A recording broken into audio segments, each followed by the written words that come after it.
సిబ్బంది గత 20 రోజులు చేస్తున్నారు. వారికి ఇవ్వండి, 12 గంటలు పనిచేయించుకుంటున్నారు. దానికి ప్రధానమైన కంపెన్సేషన్ తొలగించారు. వారిని విక్టిమైజేషన్ చేస్తున్నారు. రాష్ట్ర అధ్యక్షుడిని కూడా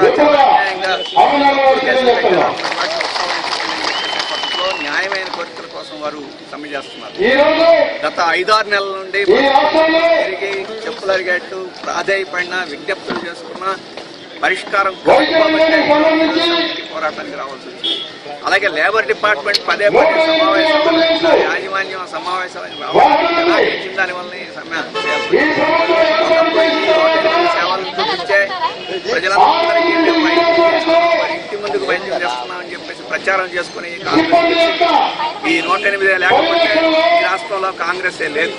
కాంగ్రెస్ ప్రభుత్వం ఈ రోజు సిబ్బంది యొక్క న్యాయమైన కోరికలను పరిష్కరించకుండా దానికి రాజకీయంగా కాంగ్రెస్